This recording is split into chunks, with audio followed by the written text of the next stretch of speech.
me see them.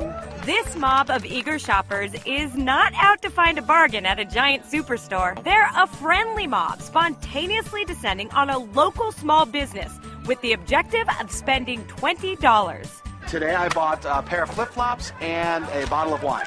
This is a cash mob. It doesn't require you to come out and spend a fortune. Just you come out, you see what this is like, and you can't help but buy and enjoy. Hey, come on in. Igniting the cash mob movement in Cleveland, Ohio, is a young lawyer named Andrew Samtoy, who has a passion for meeting new people and supporting local small businesses. The slogan on our blog is, we each do a little, we all do a lot. So if each person gives us $20 to the store, 20 people will give them $400 and also get something back in return. It's not charity. There are 3 main rules to participating in a cash mob. The first rule is that you spend $20. The second rule is that you meet 3 new people that you didn't know before, and the third is that you have fun. It all started just a few short months ago in the fall of 2011, when Andrew posted an invitation on his Facebook page to show up in a local Cleveland neighborhood with $20 to spend at a small business.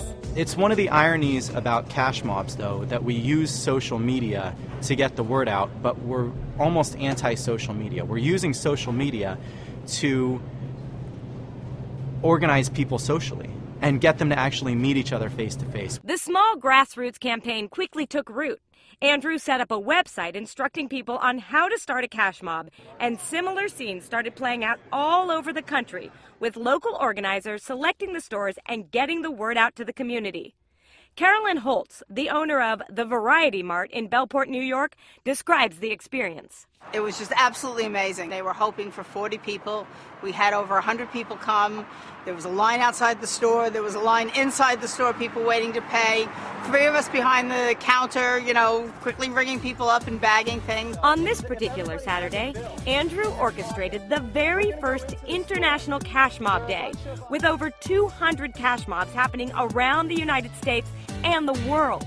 In Cleveland, the mob was happening at a small natural foods grocery store called Nature's Bin. It's a fun, exciting environment, and it's a fun way to shop and also support a local store. And how much did you spend today? Exactly 142 and change. I just looked at the numbers from today, from 2 o'clock when cash mobs started to 3:30, which is an hour and a half. We had over 300 people come through the store, and they spent way more than $20. Our total for that span of time, an hour and a half, was $9,000. At the same time, in Bridgeport, New York, the cash mob was happening at 2 local downtown stores, Somersault and Bridgeport Liquors.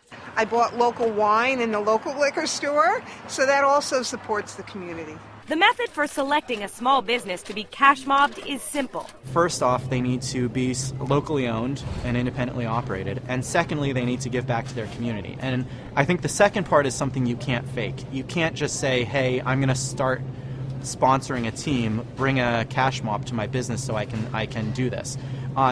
We generally look for people that have a long-standing commitment to their communities. Afterwards, Andrew encourages the cash mob participants to hang out at a local watering hole. They do their shopping, and then they congregate again just so that they can relax and they can have drinks. There's an old saying that you're not friends with people you're like, you're friends with people that you do things with. With the uncertain economy and a lot of small businesses suffering, a cash mob can give the selected small business a shot in the arm and some much-needed exposure and support, especially when business is slow. If a local business is relying on a cash mob to save it, there's probably bigger problems with that business than a cash mob can fix. It's just a little bit of a boost or economic stimulus. So when we go into one of these stores, generally speaking, there's a lot of people in the mob that have never been to that store. And so when they go in, they're bringing some money, and they're bringing exposure to the store. And beyond the boost it gives the small business, it's also bringing people and communities together to make a difference.